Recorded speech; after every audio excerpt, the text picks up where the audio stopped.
रामपुर गांव में एक पुरानी झोंपड़ी थी। कहा जाता है कि उस झोंपड़ी में किसी बुढ़िया की आत्मा रहती है। एक दिन की बात है, बहुत तेज बारिश हो रही थी और राजू और गोलू दोनों काम से वापस घर को लौट रहे थे। उनको घर जाते समय उस झोंपड़ी से जाना पड़ता था। तभी झोंपड़ी से बहुत जोर की आवाजें आने लगी और राजू उस झोंपड़ी की तरफ खींचा चला गया। अरे कोई तो बचाओ मुझे, कौन है? कोई तो बचाओ मुझे। गोलू भागा भागा घर गया।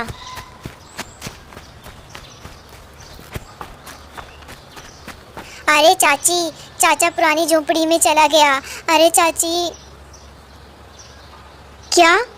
तुम क्या बोल रहे हो गोलू? हाँ चाची, मैं उन्हें नहीं बचा पाया। चाची, मैं उन्हें नहीं बचा पाया। अरे ये क्या हो गया गोलू? उस पुरानी झोपड़ी ने मेरे पति को खा लिया। कोई तो बचाओ। अगले दिन सुबह। अरे हमारे गांव को पता नहीं किसकी नजर लग गई है। काश ये सब कुछ ठीक हो पाता। मालती दिन रात अपने पति का इंतजार करती रहती थी।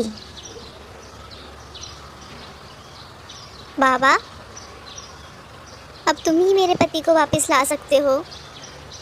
मेरी सारी आस टूट गई है। तुम ही अब सहारा बनके मेरे पति को वापस ले आओ ना बाबा। मैं उनके बिना नहीं जी सकती।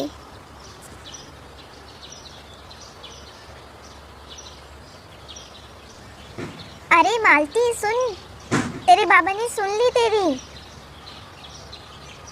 क्या हुआ शीला बहन, मेरा पति आ गया वापस क्या?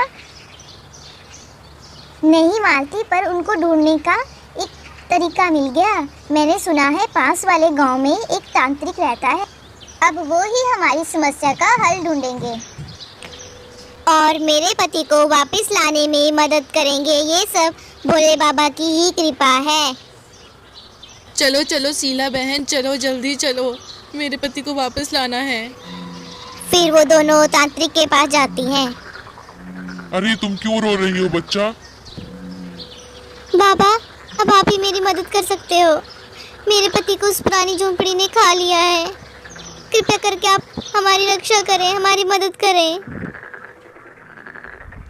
अरे बच्चा घबरा नहीं, कोई ना कोई उपाय जरूर होगा तुम्हारे पति को वापस लाने के लिए। तू रो मत। फिर उन्होंने उस पुरानी झोपड़ी के सामने यज्ञ किया। बुढ़िया निकल जा बाहर, निकल जा बाहर। तभी झोपड़ी के अंदर से आवाज आती है। अरे तांत्रिक, मैं तेरा ही इंतजार कर रही थी।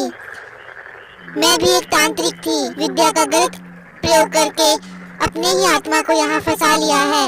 मुझे यहाँ से निकाल, मैं तभी सभी को छोड़ूंगी।